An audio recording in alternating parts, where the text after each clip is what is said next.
Oke, ya sebelum kita mulai teman-teman yang baru gabung, Assalamualaikum warahmatullahi wabarakatuh.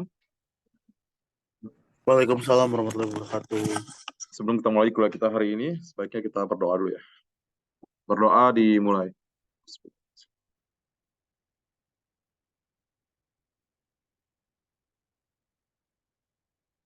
Berdoa selesai. Oke teman-teman, minggu lalu kita sudah belajar mengenai cost of production ya, biaya produksi. Teman-teman masih ingat beberapa hal yang kita pelajari kemarin, beberapa variabel. Yang pertama, total cost. Kemudian, average cost. Average total cost itu adalah total cost dibagi dengan kuantitas. Kemudian ada yang namanya, apalagi, fixed cost, biaya yang tetap. Kemudian ada variable cost, ada average fixed cost, average variable cost. Kemudian ada yang namanya marginal. Marginal cost itu adalah total cost setelah dikurangi total cost sebelum dibagi dengan kuantitas setelah dikurangi dengan kuantitas sebelum, di mana marginal cost itu sifatnya dia naik seperti halnya kurva supply. Kemudian di mana pertemuan antara average total cost dengan marginal cost akan menghasilkan yang namanya kuantitas optimum ya. Kuantitas optimum. Nah, hari ini masih kita pendekatan tersebut masih kita gunakan untuk pasar persaingan sempurna, untuk perusahaan yang berada di pasar persaingan, baik itu pasar persaingan biasa atau pasar persaingan sempurna. Oke.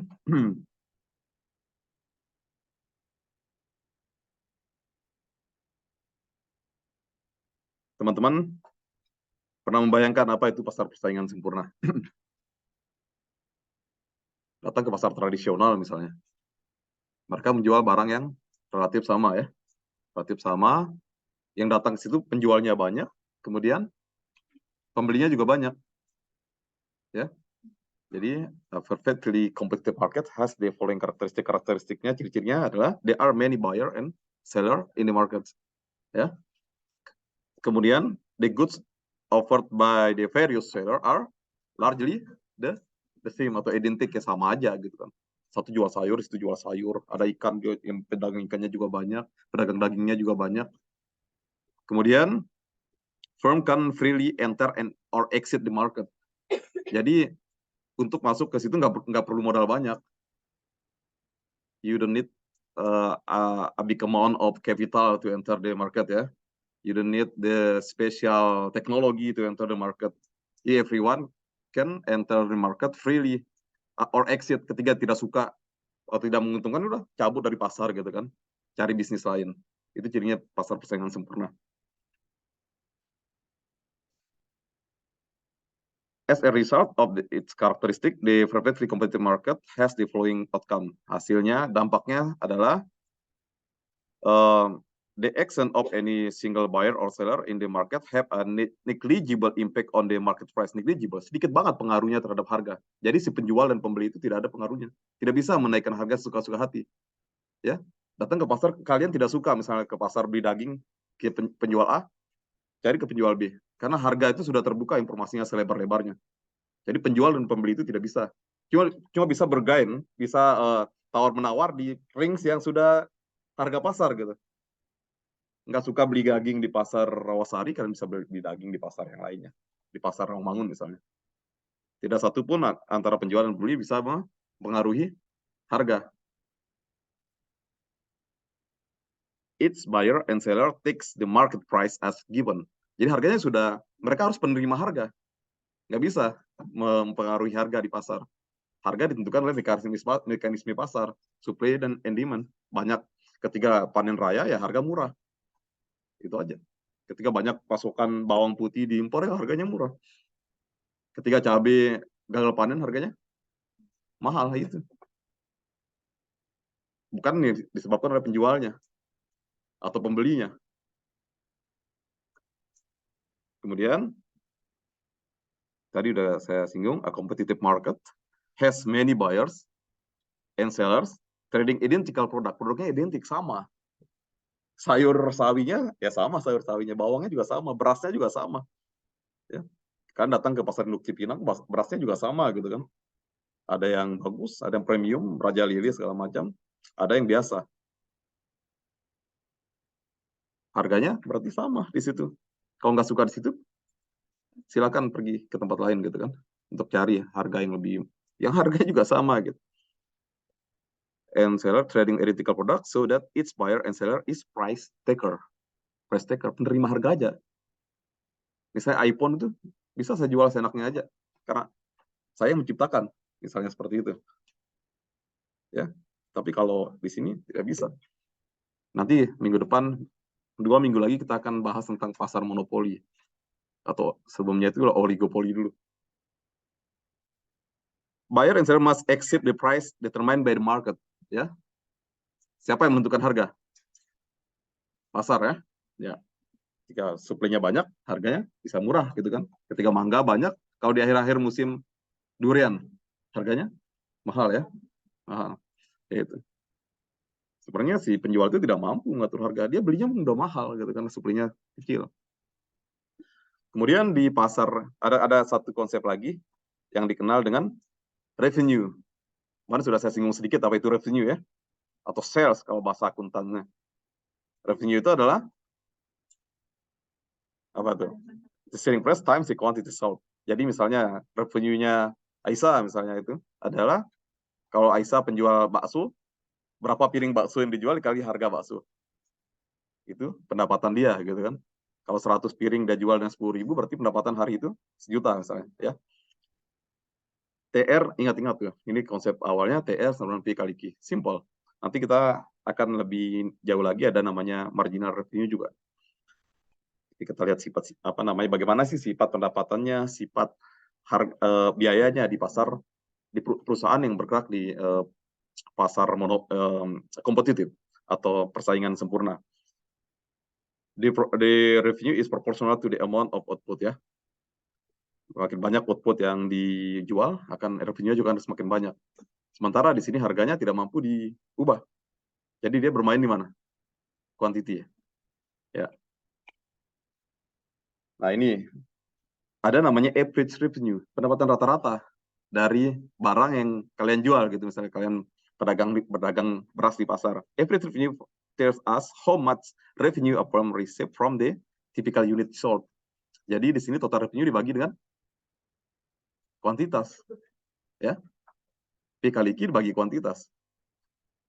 Average revenue is total revenue divided by the quantity sold, yang dijual ya. Jadi total revenue-nya tadi P kali Q dibagi dengan Q ya. Jadi sama dengan P. Jadi itulah mereka itu, karena P-nya tetap ini dia. Rumusnya dicermati rumusnya. Kalau total revenue tadi P kali Q, kalau average revenue, total revenue dibagi dengan quantity, atau total revenue tadi price times quantity dibagi dengan quantity, maka average revenue, pendapatan rata-rata orang yang berdagang di pasar itu adalah sama dengan harga. Pendapatan rata-rata itu sama dengan harga di pasar yang kompetitif. Ingat-ingat itu. Karena dia tidak mampu merubah harga. Ya. Quantity ya. Oke, ini dia. Ada lagi satu konsep lagi. Namanya marginal revenue. Is the change in the total revenue from an additional unit sold. Berapa sih selisih pendapatan yang akan diterima kalau dia menjual lagi barang tersebut? Satu barang lagi, 1 unit barang lagi. Bisa 1 ton, bisa 1 kilo, atau berapa, terserah. Dia membaginya seperti apa satuannya. Ya, jadi is the change in total revenue from an additional unit sold. Teman-teman di Zoom juga ya, paham ya. Jadi MR ini kalau bahasa mudanya itu MR sama dengan TR after minus TR before dibagi dengan quantity after minus quantity before. Gampang itu, nanti ada contoh perhitungannya. Nah, ketika kita cermati lagi bahwa di pasar persaingan ini marginal revenue atau MR sama dengan price. Setiap kenaikan tadi kan price-nya tetap ada apa namanya, kalau selisih harga itu adalah marginal revenue-nya dia. Kita lihat nanti di sini. Kita hitung sama-sama. Oke, udah. Pertama quantity itu naik kan? Misal quantity naik. Yang tetap di sini apa? Harga ditentukan oleh pasar gitu kan? Nah, kalau misalnya ada perubahan harga sedikit, itulah marginalnya si gitu. Kemudian ini total revenue-nya itu adalah P kali Q. Ini dikalikan dengan ini ya. Ketemu ini. Ingat-ingat itu. TR sama P kali Q. Kemudian AR adalah ini dibagi dengan ini. Dibagi berapa ketika dia naik ya sama aja dengan ya, karena itu sama dengan harga tadi pada pasar persaingan sempurna. Kemudian market revenue juga gitu, sama aja. Nggak ada perubahan market revenue-nya kalau nggak ada perubahan harga. Ya, paham ya? Kemudian ada namanya profit maximizations and the competitive firms supply curve. The goal of a competitive firm is to maximize profit. Jadi nggak cuma persaingan sempurna ya, hampir semua perusahaan itu memaksimalkan profitnya, keuntungannya sebesar-besarnya. That means that the firm will want to produce the quantity that maximize the difference between total revenue. Jadi dia memaksimalkan namanya profit seperti ini ya. Total revenue dikurangi total cost. Nanti pada kuantitas berapa dia bisa maksimal, nanti kita hitung. Pada kuantitas berapa dia bisa maksimal. Oke. Di sini kita udah MC kemarin sudah bisa dihitung ya. Profit juga udah bisa dihitung ya. Ini total revenue-nya, ini total cost-nya. Ini dikurangin total revenue, dikurangin total cost, ketemu namanya profit. Kemudian marginal revenue tadi udah bisa ya. Perubahan ini kurang ini, dibagi ini kurang ini. Ya, ketemu ini. Di mana ini tetap. Kemudian marginal cost-nya kemarin udah tahu ya. Setelah dikurangin ini. Nah, di sini dibagi ini kuantitas setelah dikurangin kuantitas sebelum. Maka akan ketemu marginal cost. Kemudian change in profit, perubahan keuntungan itu adalah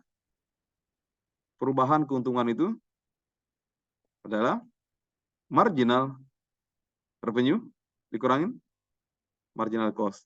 Jadi keuntungan selisih keuntungannya gitu kan. Nah, di mana sifatnya itu seperti ini. Seperti ini. Jadi dia dari atas ke bawah terus naik lagi ke sini.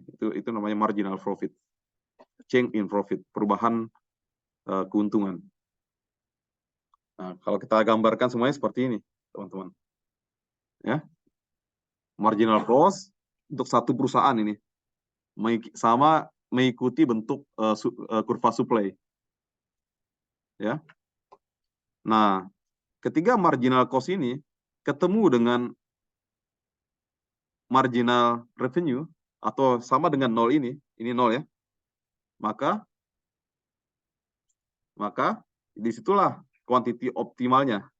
Jadi konsepnya itu seperti ini. Konsepnya itu seperti ini.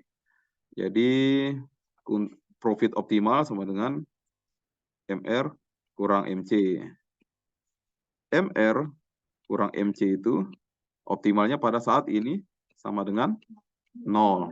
Ya, jadi MR sama dengan MC. Ketika market revenue-nya itu sama dengan market cost-nya, marginal revenue sama dengan marginal cost, disitulah keuntungan optimal atau output optimal. Ini output ini kita cari.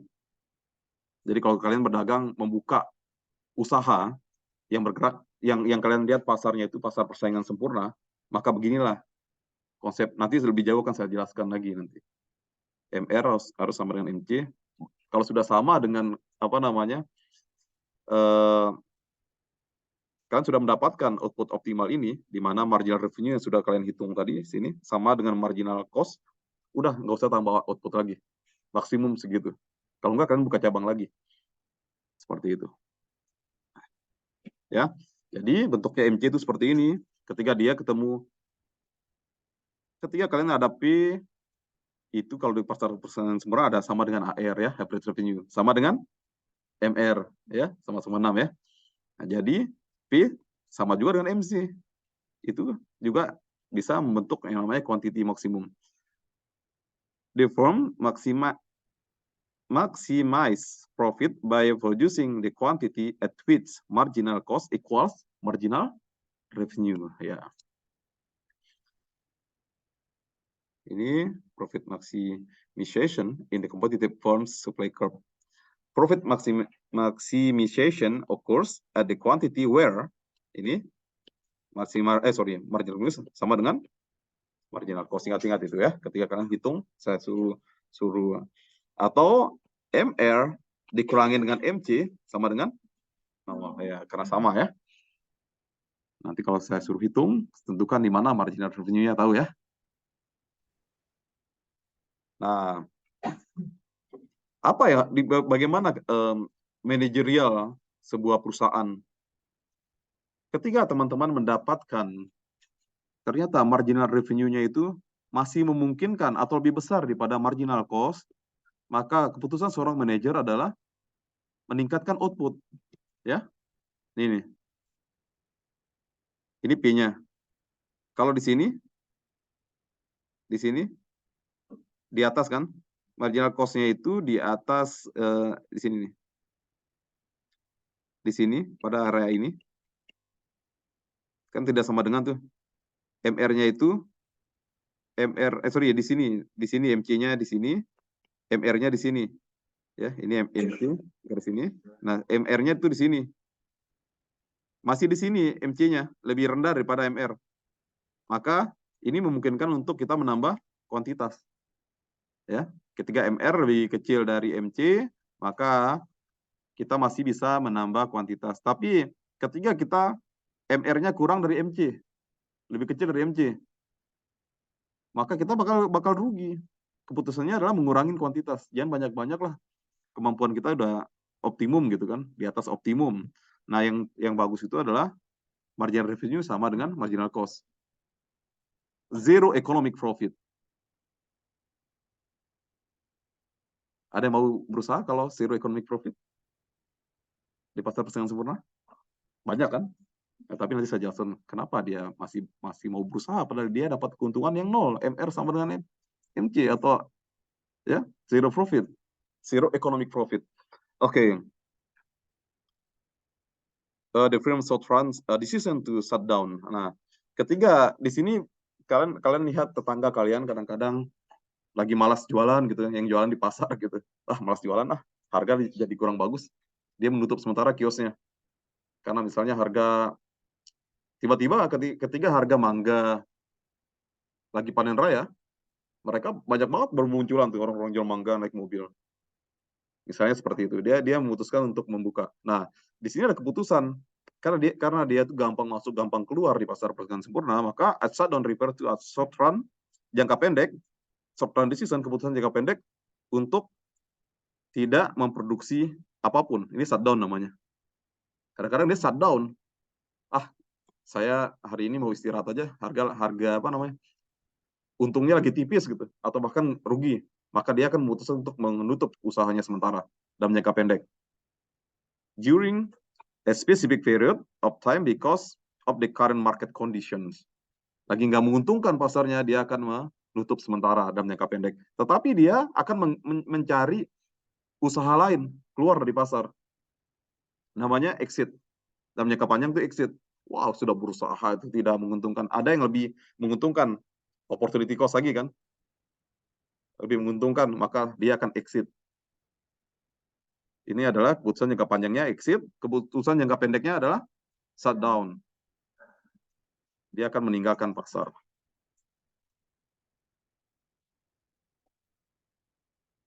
Nah, pada short run decision, tadi keputusan jangka pendeknya, dia menutup usahanya sementara, the firm consider, dia akan memikirkan yang namanya sunk cost ketika dia memikirkan untuk keluar. Ya. Jadi misalnya dia masih berpikir sunk cost-nya, but ignore them when deciding whether to shut down. Nah, kalau dia mau keluar dari pasar, dia akan memikirkan sunk cost. Apa itu sunk cost? Nanti di akuntansi juga akan dijelaskan ya. Saya akan perlu menjelaskan di sini. Sunk cost itu adalah biaya yang dikeluarkan tapi tidak bisa dibalikin lagi. Kalau kalian beli mesin, masih bisa. Kalian jual mesin itu. Mesin jahit misalnya, dijual lagi kan masih ada. Tapi kalau sunk cost itu, kalau sudah dikeluarkan, udah hilang. Ya. Kalau kalian sewa kios, 10 tahun misalnya, amortisasinya kan 3 tahun, ada 7 tahun lagi. Maka kalian masih bisa sewakan ke orang lain, itu biaya fixnya itu masih bisa balik. Tapi kalau sunk cost itu nggak bisa balik. Biaya keamanan, kebersihan, segala macam. Komitmen jangka panjangnya. Ya. Atau biaya preman. Sunk cost itu masuk biaya preman, pungli, itu sunk cost. Nah, ini dia. Lebih jauh lagi ya. The firm, perusahaan akan menutup usahanya sementara if the revenue yang mereka dapatkan from producing, dari produksi, less than variable cost of production. Dia akan memutuskan untuk menutup apabila TR, total revenue, lebih kecil dari variable cost. Ya, variable cost. Bayangkan aja kalau variable cost-nya tinggi. Ya, variable cost-nya tinggi itu. Ini bahan bakunya tinggi kan. Oh, kira variable cost-nya misalnya kalian beli mangga itu harganya 10.000. Belum lagi ongkos angkut mangga. Oke, kalian dapat misalnya 1 juta. Sementara yang kan kalian dapatkan cuma 900.000. Ya, berugi kan? Ya. Ketiga, TR itu lebih kecil dari variable cost. Kemudian TR per Q. Apa tadi TR per Q? Average total revenue. Ya, lebih kecil dari variable cost rata-rata. Average. Ini adalah average variable cost ya. Variable cost dibagi dengan kuantitas ketemu dengan average variable cost. Kalau ini total revenue dibagi dengan kuantitas sama dengan average total revenue. Oke. Kemudian oleh karena ini ATR sama dengan P, ya, sama dengan P tadi ya. Maka ujung-ujungnya adalah apabila harga itu lebih rendah dari average variable cost, kalian hitung rata-rata, wah ternyata satu mangga itu, sekilo mangga itu cuma ketemu 18.000. Kalian jual lagi seharga 18.000, apa 17.000 misalnya kan, wah nggak nutup nih. Di pasar mintanya segini, harga bahan baku segini, variable cost-nya segini, udah tutup aja sementara, nggak usah jual mangga, jual yang lain aja. Kan free dalam competitive market. Ini dia. Ini MC-nya biasanya seperti ini kan, selalu naik kemarin. Kemudian sifatnya ATC itu atau average cost itu kayak U-shape kemarin kan, masih ingat kan?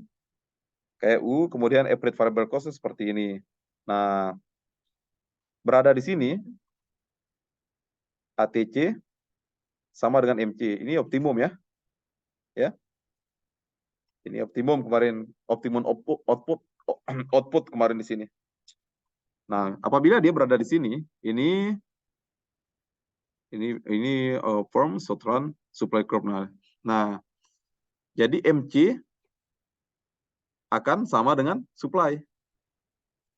Ya, ini firm Southern. Kalau kalian mau melihat keinginan si perusahaan itu untuk mensuplai suatu barang itu, bentuknya sama kayak MC ini pada pasar persaingan sempurna. Kemudian apabila P lebih besar dari average total cost, maka the firm will continue to produce at a profit. Jadi dia akan melanjutkan usahanya karena itu bersifat profit atau untung gitu kan. Kalau di bawah sini, kalau if P more than average variable cost, firm will continue to produce. Nah, jika P lebih besar dari masih lebih besar daripada biaya rata-ratanya, maka dia masih akan menjualan. Tapi kalau dia P-nya itu lebih rendah dari di sini, lebih rendah daripada ini average variable cost-nya kan, putar ke sini. Kalau dia berada di sini, P-nya misalnya di sini average variable cost-nya itu 10.000, di sini 8.000, maka dia memutuskan untuk shutdown. Mematikan aja usaha barang itu gitu. Cari kerjaan lain. The portion of the marginal cost curve that lies above average variable cost is the competitive firms short run supply curve. Nah, jadi marginal cost itu adalah sama dengan ini supply curve-nya pada pasar persaingan sempurna. Kenapa?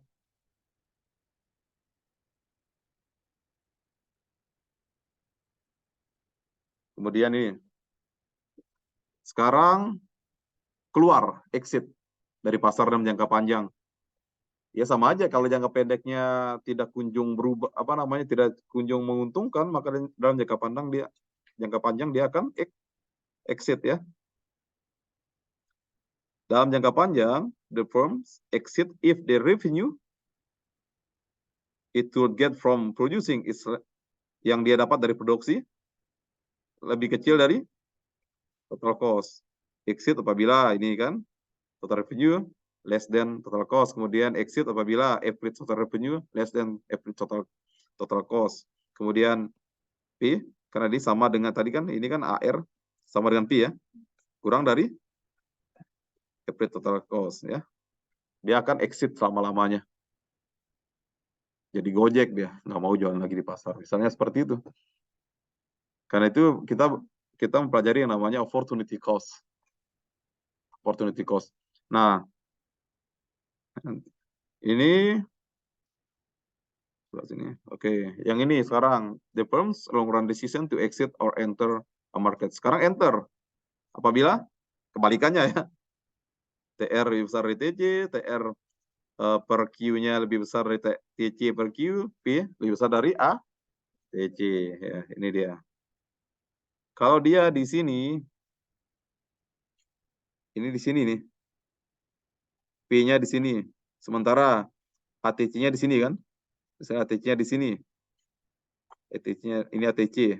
Maka dia akan, kalau di sini P-nya lebih besar dari ATC, maka dia akan mensuplai kan. Atau dia akan masuk ke dalam pasar itu. Coba kalian kalau melihat, kalian tinggal, tetangga-tetangga kalian itu banyak jual jilbab gitu kan. Banyak pembelinya gitu. Dan menguntungkan. Apa yang akan kalian lakukan? Ikut jualan ya. Gampang gitu. Karena tidak membutuhkan biaya besar tadi untuk dalam berusaha kalau di pasar persaingan sempurna ya.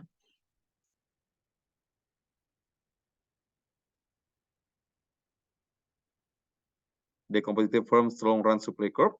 Nah, dalam pasar, kalau satu perusahaan, tadi saya jelaskan ya, supply-nya itu sama dengan MC ya. Tapi ini satu perusahaan. Kalau banyak perusahaan, ini namanya jadi kurva supply ini. Jadi kurva supply itu sama dengan MC kalau satu perusahaan. Marginal cost-nya itu sama dengan supply. Dalam pasar namanya, pasar ke banyak perusahaan. Nanti kita lihat lagi. Ini film long run supply curve. Nah, jadi dalam jangka panjang bentuk supply dari satu perusahaan itu akan mengikuti marginal cost-nya. Ya, akan mengikuti bentuk marginal cost-nya. Ini spread cost-nya ketika bertemu ini namanya Q optimum.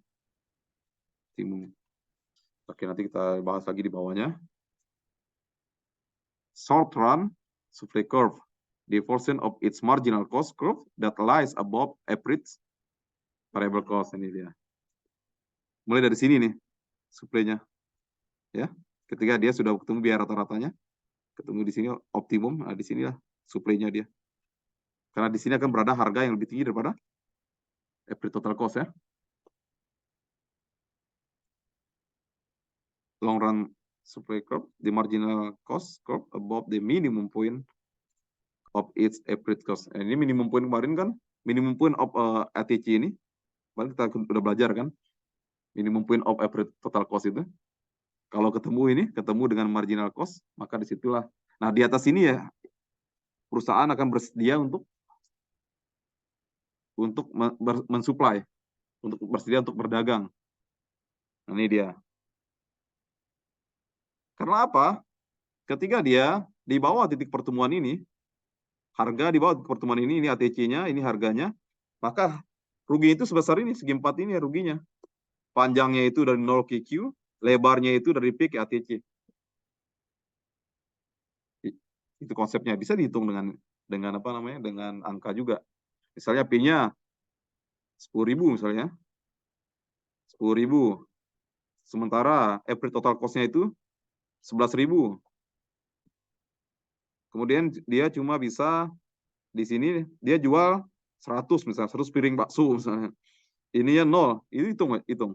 Berarti lebarnya 100, panjangnya 100 dikalikan dengan selisih ini. 1.000 kan? Jadi ruginya berapa? 100 kali 1.000? 100.000. Nah, itu. Ruginya sebesar itu. Ketika dia rugi apabila dia pertemuan antara ATC dan MC ini di sini harganya itu lebih rendah daripada pertemuan antara MC dan ATC. Kemarin udah tahu kenapa ATC itu bentuknya sudah saya jelaskan kan? Karena fixed cost-nya itu sudah nggak mampu lagi untuk fixed cost berkurang terus fixed cost. Nah, karena nggak mampu lagi mengcover output, dia akan naik lagi average cost-nya. Makanya bentuknya U. Kemarin ini kan tadi sudah saya jelaskan. Jadi MC itu sama kayak kurva supply untuk MC itu untuk individual firm, untuk satu perusahaan. Kalau banyak perusahaan, nah ini dia. Kemudian market supply with a fixed number of firm. Supply pasar untuk jumlah pasar yang tetap. Ya, jumlah pedagang pasar ini relatively sama lah kalau kalian lihat. For any given price, each firm supply a quantity of output so that its marginal cost equal MC sama dengan P. Ini sudah kita bahas tadi ya. Pada pasar persaingan sempurna, MC-nya selalu sama dengan P. The market supply curve reflect the individual. Tadi sudah saya jelaskan berkali-kali. Ini dia. Ya. Ini individual. Gimana terbentuk supply ini pada pasar persaingan sempurna? Karena ada gabungan dari MC ini. Nah, sekarang ini di pasar, ini pasar artinya. Pasar itu ada banyak pedagang kan. Nah, kalau dia memproduksi 200.000 kuantitasnya, kemudian kalau satu perusahaan memproduksi 200, ada berapa pedagang di situ? 1.000 ya? Ada 1.000 pedagang berarti. Gabungannya jadilah terbentuknya kurva ini. Ini MC ini banyak MC. Bentuknya sama, menyerupai kurva supply seperti ini. Ya. Paham? Paham ya? Kalau satu perusahaan marginal bentuknya untuk supply-nya sama kayak marginal cost, kalau banyak akan membentuk kurva supply. Nah, perusahaan will enter or exit the market until profit is driven to zero, ya. Jadi dia zero economic profit. The long run price equal the minimum average cost, ya. Jadi sini. Jadi minimum di sini itu adalah P-nya, ya, minimum average total cost. The long run market supply curve is horizontal at a price, ya. Jadi bentuknya itu horizontal aja price-nya itu. Nah, ini price-nya nih. Dalam jangka panjang maka supply itu akan sama dengan P. Supply itu kan begini. Itu apa namanya kalau di kurva supply itu? Elastis sempurna ya. Elastis sempurna. Kenaikan harga akan disambut oleh akan direspon oleh supply ini ya, dengan yang tidak terbatas kan. Kuantitasnya kan sangat sensitif terhadap harga. Kalau di dalam jangka pendeknya seperti ini, P yang bertemu dengan ATC pada titik minimumnya ATC, MC yang ketemu dengan ATC pada titik minimum dari ATC ini akan sama dengan P, di mana jangka panjangnya itu akan bentuk kurva supply yang horizontal. Ya. Nah, kemudian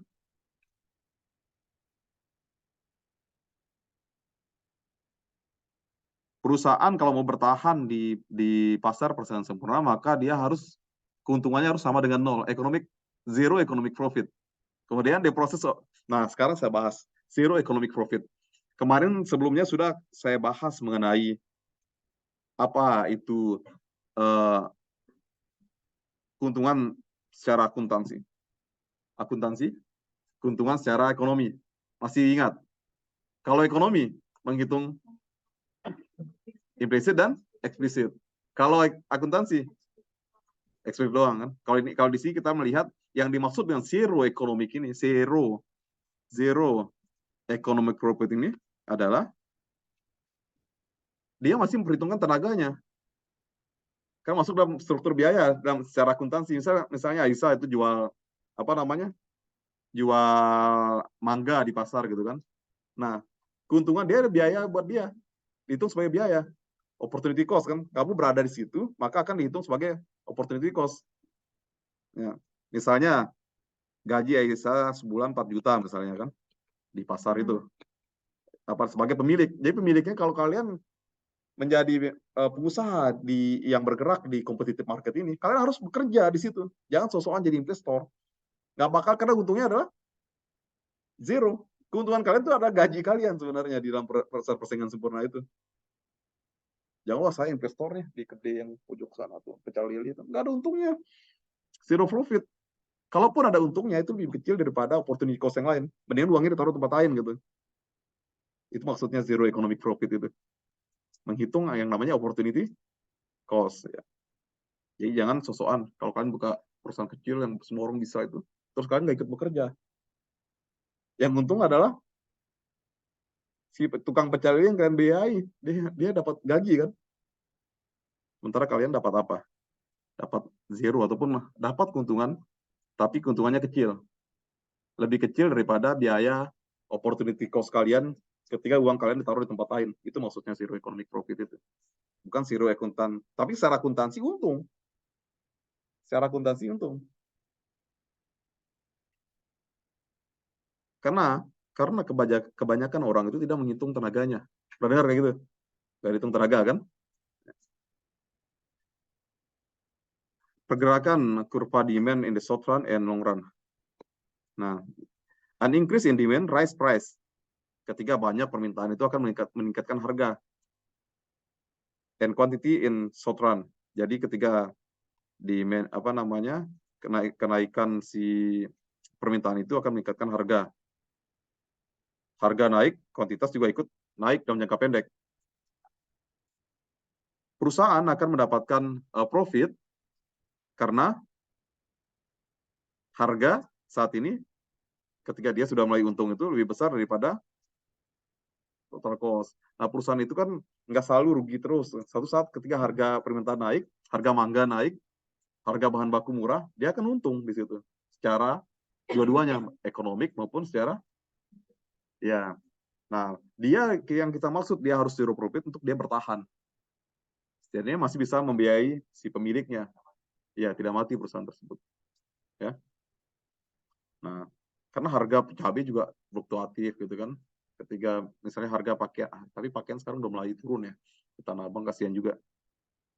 Kemudian contoh pasar persaingan sempurna itu secara digital juga apa namanya? Shopee misalnya kan. Kan banyak sekali penjual. Kalian cari apa?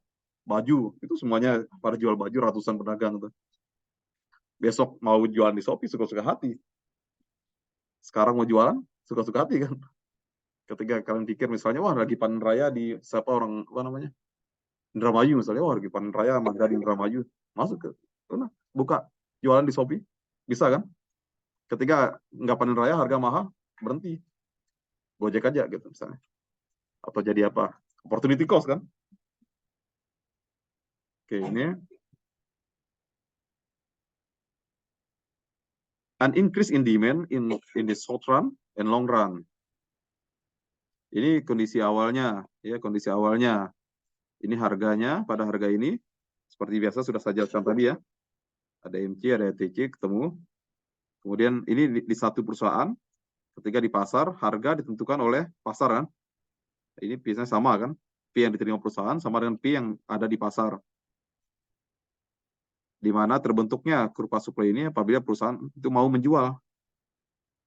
Perusahaan mau menjual apabila MC-nya ya di sini kan. Seperti bentuk MC-nya dia gitu kan. Jadi bentuk supply-nya sama kayak MC tadi diulang-ulang lagi ini. Nah, ini kondisi mula-mula demand-nya seperti ini. Ini harga yang terbentuk di pasar di mana ketemu antara supply and demand. Kemudian ketika dalam jangka pendek ini initial condition ini kondisi mula-mula terbentuknya harga tersebut. Kemudian sekarang short run respon pasar, respon perusahaan dalam jangka pendek. Kita akan melihat di sini di mana ini ATC-nya di bawah sini sama dengan MC lebih besar daripada ini harga naik nih. Ketika harga naik di pasar contohnya ini dari P1 ke P2, maka perusahaan itu akan apa? Perusahaan itu akan untung kan? Karena harga naik. Kenapa harga naik? Karena apa di sini? Permintaan naik, demand-nya naik ketika lebaran misalnya harga telur naik, beras juga akan naik, semua akan naik kan di lebaran kan, dari D1 ke D2 terbentuklah pasar harga pasaran dari P1 ke P2. Nah, jadi keuntungannya itu kemudian si perusahaannya akan menambah apa? Kalau harga naik, supply and demand kuantitas kan, maka pendapatannya akan naik kan. Jadi ini pendapatan dia nih. Ya. Q1 ke P2 itu lebarnya, Q1 ke Q0 ke sini. Nah, kalau tambahan pendapatannya dari sini ke sini, ya. Ini tambahan pendapatannya dia. Kemudian dalam respon jangka, ya ini respon jangka panjang. Apa yang terjadi kalau harga naik? Tadi harga naik disebabkan oleh demand naik gitu kan. Nah, yang menyebabkan harga naik dari P1 ke P2. Oleh karena pasar persaingan sempurna ini sifatnya mudah sekali orang masuk, maka supply akan naik. Kenapa supply naik? Karena perusahaan lain juga ikut masuk. Pedagang-pedagang juga ikut masuk. Jadi ketika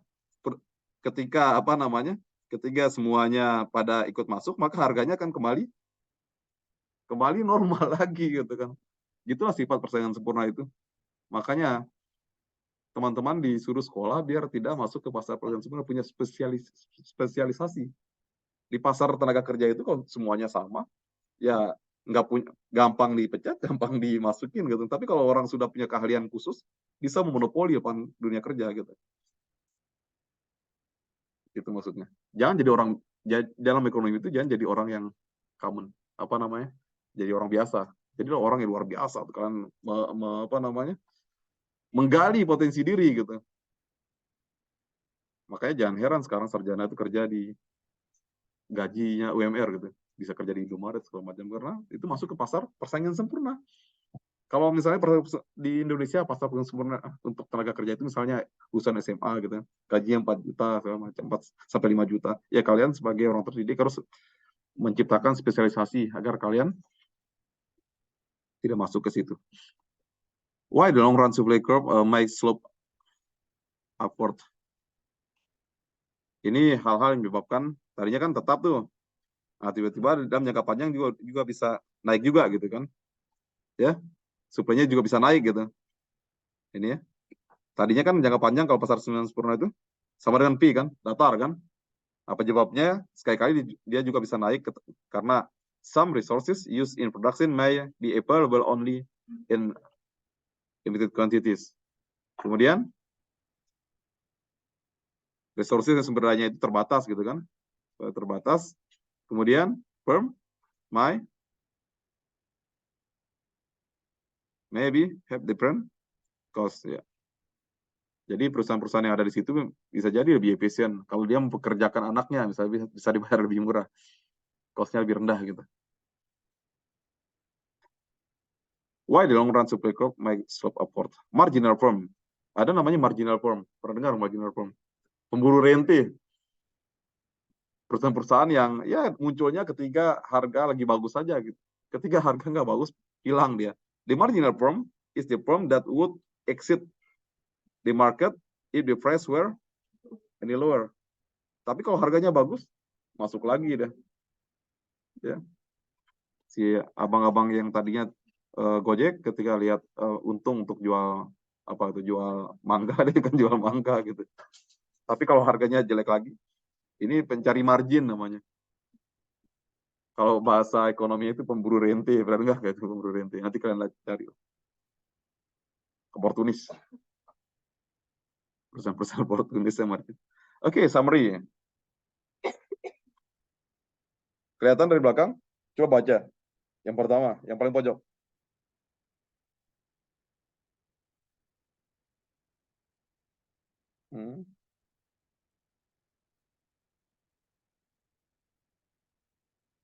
Ya, apa artinya itu? Karena ini pada perusahaan yang bergerak di bidang ya, pada perusahaan yang bekerja di pasar yang kompetitif atau berada di pasar yang kompetitif, sifatnya si perusahaan itu akan price taker ya, cuma sebagai penerima harga aja, tidak bisa mempengaruhi harga. Jadi pendapatannya proporsional terhadap output. Jadi P-nya tetap. Jadi dia pendapatannya akan tergantung pada naik turunnya kuantitas.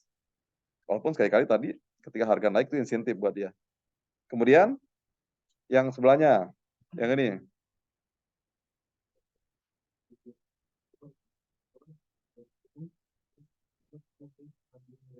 Apa artinya?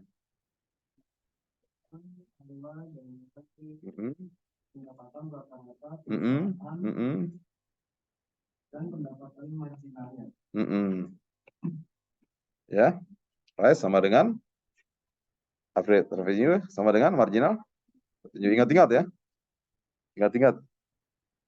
Kemudian apa lagi yang pojok situ? Yang belakangnya itu paling pojok. Bisa kelihatan dari situ, coba baca.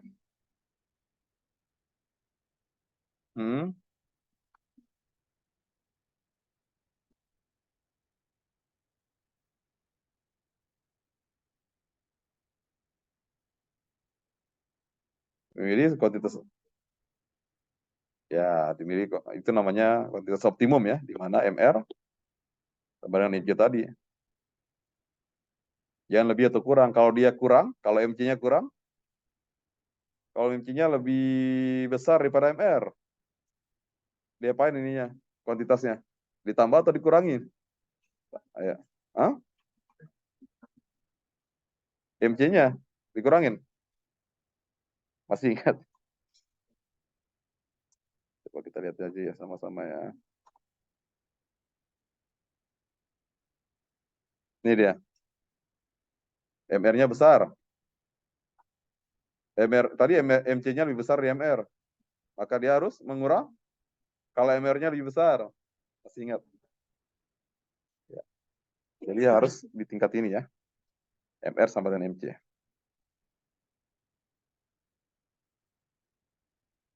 Kemudian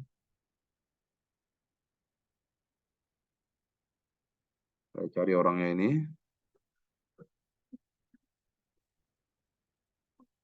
Apa tadi di sini? Saya ini siapa nih? Nggak kelihatan. Dava? Mana tadi?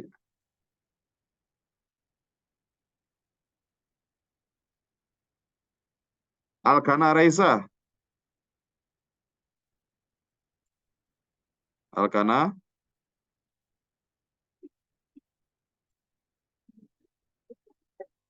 Mana Alkana?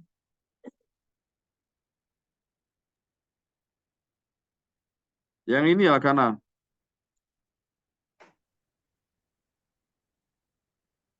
Coba terangkan lagi tuh, apa itu? Maksudnya itu. Mana Alkana? Oh, suaranya nggak ada. Sorry. Alkana?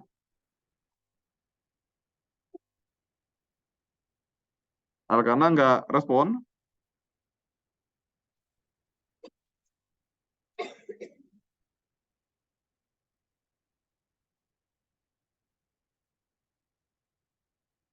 Oke. Jadi tadi udah jelas ya, marginal cost kalau satu perusahaan akan berbentuk seperti kurva supply kalau banyak pada pasar ya, pada gabungan perusahaan-perusahaan tersebut. Kemudian ini, in short run, when a firm cannot recover its fixed cost, ketika perusahaan itu tidak bisa menutupi biaya sewa gedung ya sewa kiosnya, maka perusahaan tersebut akan memutuskan untuk menutup ya, shutdown ya, ketika dia fixed cost-nya besar. Secara sementara aja, karena jangka pendek ya. If the price of the good, jika harga barang itu less than, ya, jadi ketika harga itu P kurang dari variable cost atau ATC atau AC lah. Sorry. PC, oke. Average variable cost. Oke. Dalam jangka panjang, ketika perusahaan dapat mengrecover, dapat menutupi fix dan variable cost, maka perusahaan tersebut akan memilih untuk keluar apabila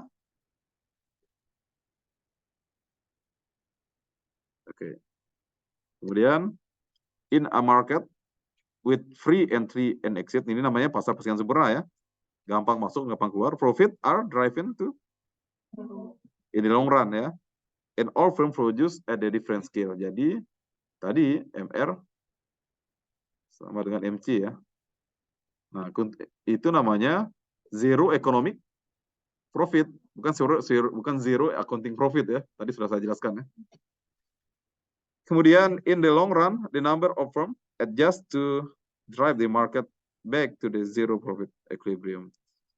Jadi dalam jangka panjang, the number of firm, jumlah perusahaan itu akan menyesuaikan, ya, akan menyesuaikan di mana secara menuju ke keseimbangan zero profit tadi, di mana MC sama dengan P, MR itu kan sama dengan P kan, jadi P sama dengan MC dalam jangka panjang.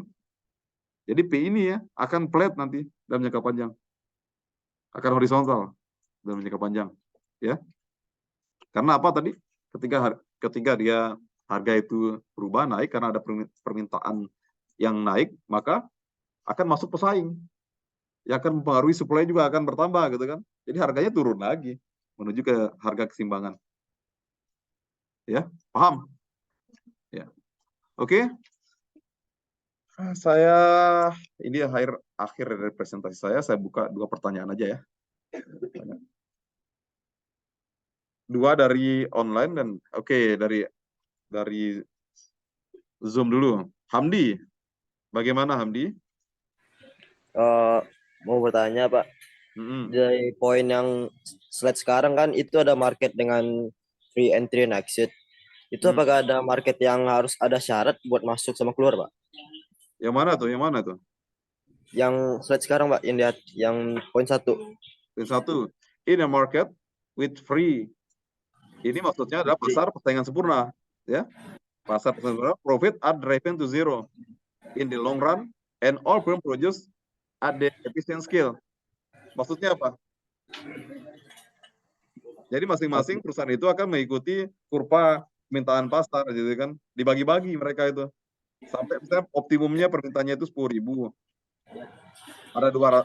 Jadi perusahaan itu nggak mungkin lebih dari apa yang diminta di pasar gitu. Kalau permintaan 10.000, otomatis perusahaan itu ada berbondong-bondong untuk menciptakan 10.000 ini, ada yang menciptakan 50, ada yang 20, sampai ketemu output optimum seperti ini. Paham nggak? Tergantung dari efisien skill-nya setiap perusahaan itu dalam mencapai yang namanya optimum profit. Ya. Makasih Pak. Ya, sama-sama. Ada lagi? Oh ini, Ananda Kaila. Ya Pak, saya ingin bertanya soal yang kayak alasan kenapa perusahaan kayak shutdown, exit sama ini. Kenapa pas yang di shutdown itu dinilai kalau misalnya harganya lebih kecil daripada average variable cost, tapi kalau misalnya exit itu total cost sama kalau mau masuk juga total cost gitu Pak. Ya ini sama aja. Jadi kan gini, tadi saya gambarkan ke dunia nyata. Misalnya average variable cost-nya, harga bahan bakunya misalnya ya. Mangga misalnya, satu mangga itu dia beli di Indramayu itu berapa ya? Pertama ada harga bahan baku di sini misalnya dia beli 10.000 gitu kan. 10.000 per kilo. Kemudian ongkos biaya transportasinya per kilo ini rata-ratanya atau average variable cost-nya itu misalnya 2.000. Ketemu average variable cost-nya 12.000. Itu kalau lebih rendah daripada misalnya harganya itu cuma 11.000, lebih rendah kan? Apa keputusannya? Apakah dia mau menjual barang tersebut? Kalau average variable cost-nya lebih rendah. Gimana menurut Kayla? Apakah dia akan menjual? Iya, kalau average variable cost-nya lebih rendah dari Nah, harga. kalau yang ditanyakan apa tadi? Kalau in shutdown kan berdasarkan average variable cost, tapi kalau misalnya exit sama masuk itu pakainya total cost, Pak. Sebentar. Di slide 22 kalau nggak salah. Oh, 20-an. 22. Mana yang pakai total cost? Yang ini, Average total cost. iya, coba di slide, maaf Pak, di slide 20. 20. Nah, ini kan pakai variable cost kalau yang di shutdown. Tapi kalau misalnya di exit itu, exit sama enter itu pakainya average total cost. Kenapa kayak gitu? Maksudnya Ini shutdown. Dia pakai variable cost. variable cost. Kalau Hmm. sana pakai total cost. Iya. Ya. Dalam jangka panjang itu maka fixed cost akan menjadi ini kan jangka panjang exit tuh. Fixed cost akan menjadi variable cost. Ya. Jadi Anand itu akan sewa tempat lagi kan jadi variabel itu yang berubah-berubah. Jadi dalam jangka panjang dia pakai yang namanya total cost. Ya. Karena fixed cost ini akan jadi variable cost. Nah, jadi dia akan pakai total cost semuanya deh gitu dalam jangka panjang. Kalau jangka pendek ya ini variabel. Paham? Ya. Paham. Makasih, Ya. Pak. Ya, sama-sama. Wisnu. Silakan Wisnu. Satu lagi yang Zoom ya. Baik, Wisnu. Wisnu, Ya, Adi, baik Pak. dan Kopas. Di mana kalian itu? Ini perpus Pak, lantai Ya. 4. Kalian boleh bertiga tapi jangan pakai handphone ya. Pakai Iya Pak. laptop ya. Ya. Ini pakai laptop Pak. Ini pakai laptop Pak. Bagus. Nggak apa-apa untuk mengurangi biaya. Iya Pak. Ya. Kami ingin bertanya terkait adanya transisi sebuah pasar Pak. Tadi hari ini kan kita lagi berfokus pada pasar kompetitif atau persaingan sempurna ya. Jadi apakah ada Pak kondisi pasar kompetitif yang nantinya akan berubah menjadi pasar monopoli, dan ketika transisi itu terjadi, bagaimana keadaan pasar saat transisi tersebut terjadi gitu Pak, dari kompetitif menjadi pasar monopoli seperti itu Pak. Terima Ya. kasih. Ketika pasar persaingan sempurna itu kan common tuh. Banyak orang yang jualan kelontong gitu kan. Banyak orang jualan kelontong. Atau banyak kedai kopi, kalian lihat kedai kopi di mana-mana banyak gitu kan. Ketika ada sentuhan teknologi di mana ada orang yang mendedikasikan dirinya untuk menciptakan sesuatu, kemudian dia mendapatkan yang namanya paten. Maka orang lain nggak boleh jual lagi kalau dia udah dapat patennya. Contohnya ada obat generik yang ada monopoli ke persaingan sempurna sebenarnya. Contohnya ketika kalian ada obat-obatan itu kan mahal tuh. Karena adanya teknologi, adanya inovasi. Inovasi itu ketika misalnya kamu menciptakan inovasi, menciptakan resep obat yang manjur, mujarab, orang lain tuh nggak boleh jual merek yang sama atau formulasi yang sama. Itu namanya dia bisa memonopoli. Nah, namun dalam waktu tertentu obat itu udah habis masa patennya, maka akan dijual lebih murah. Bisa dijual di mana-mana. Ada namanya, makanya ada obat generik, ada obat paten. Dia bisa memonopoli pasar itu karena ada inovasi. Contohnya Apple. Kenapa dia bisa menjual Apple dengan harga yang suka-suka? Dia bisa monopoli karena inovasi. Kemudian apabila itu mencakup hajat hidup orang banyak, saya nggak batuk, mencakup hajat hidup orang banyak, diambil alih oleh pemerintah. Ya, diambil alih oleh pemerintah, maka Itu juga monopoli kayak perusahaan listrik. Nah, yang ada biasanya itu dari monopoli ke persaingan sempurna juga ada. Tapi persaingan benar ada. Contohnya ini bisa pendekatan aja karena nggak ada di dunia ini yang benar-benar pure competition tuh nggak ada di dunia ini. Ada nggak yang pure competition? Nggak ada. Ya kita makanya disebut dengan pasar yang kompetitif aja. Contohnya toko kelontong. Toko kelontong. Bagaimana tadinya Alfamart yang dia jual rokok di sebuah perusahaan, jangan baca nanti ya. Nah, dia menemukan teknologi yang lebih efisien dalam mendistribusikan barang-barang, lebih efisien segala macam. Dia punya yang namanya pusat distribusi segala macam. Sehingga kalian bisa lihat sendiri, hampir semua, walaupun ini oligopoli ya antara si Alfamart dan Indomaret ya. Tadinya semua orang bisa buka toko kelontong karena adanya inovasi dari Alfamart ini dalam menemukan software yang bisa membuat logistik itu bisa lebih apa namanya? Bisa lebih efisien. Kemudian dia menemukan yang namanya brand, dihakikan brand ini, di mana tidak orang harus bayar untuk memakai brand tersebut. Dari itu akan menjadi transisi itu dari yang orang gampang buka toko kelontong menjadi perusahaan yang oligopoli.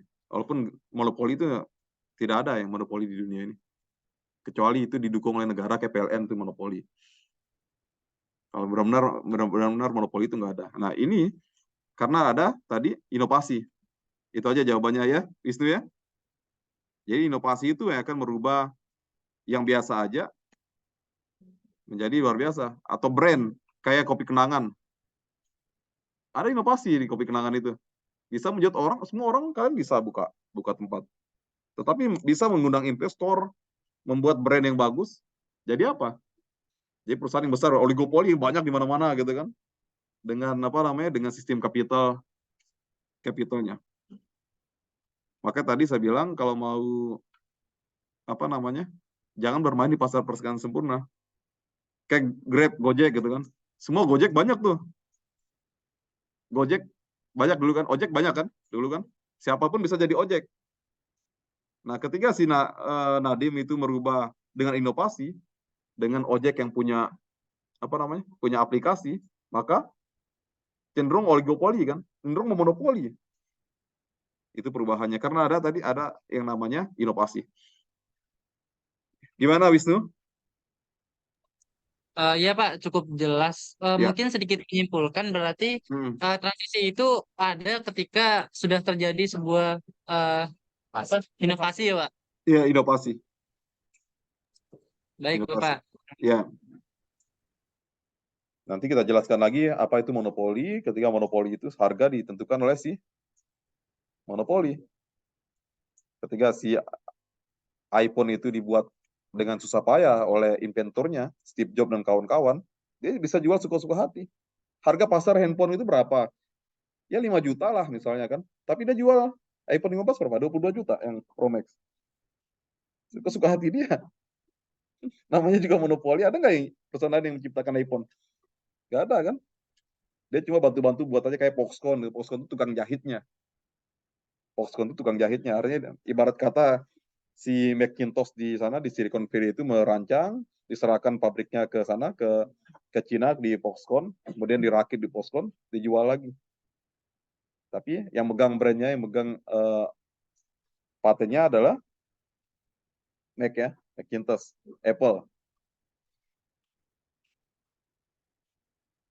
Terserah teman-teman mau jadi inovator yang bisa menciptakan sistem gimana sih berjualan yang cepat, berjualan yang atau mau buka toko kelontong aja lah. Saya orangnya sederhana aja gitu, apa adanya gitu. Ya, ya, oke, yang di Zoom cukup ya. Alin cukup, Alin? Cukup, Bapak. Ya, oke. Sekarang yang di sini ada pertanyaan. Saya minum dulu ya.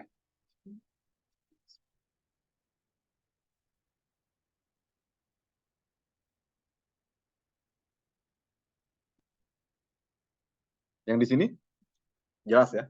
Oke, Aisyah silakan. Kalau misalnya nih kita itu lagi dulu di dunia usaha, misalnya kita jual produk atau barang tertentu. Tapi kan kita sebagai pengusaha itu butuh waktu yang lama ya untuk punya pelanggan tetap. Terus kalau misal kita menganut prinsip marginal gain yang tadi dibilang itu, apakah bisa menurunkan loyalitas konsumen kepada kita? Maksudnya gimana? Ya, misalkan kita pengusaha nih jual produk. Itu mata kuliahnya itu beda. Mata kuliah itu kalian belajar nanti di marketing itu.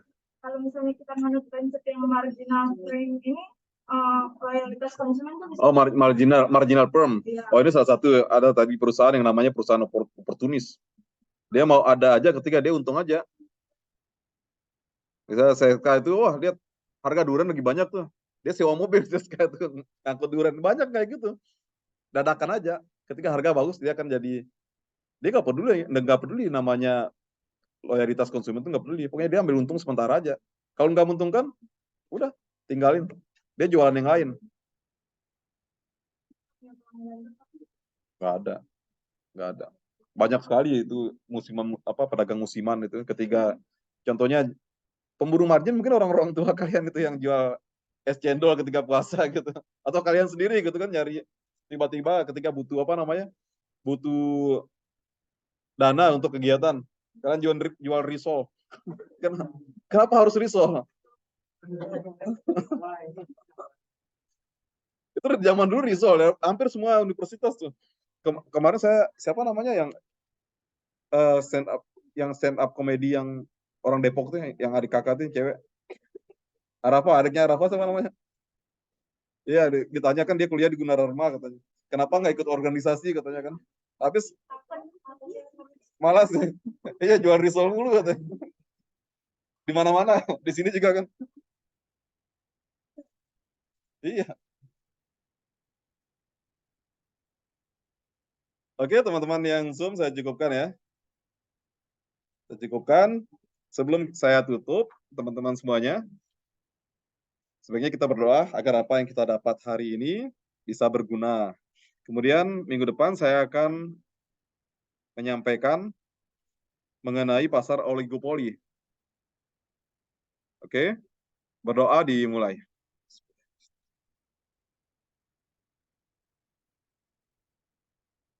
Berdoa selesai.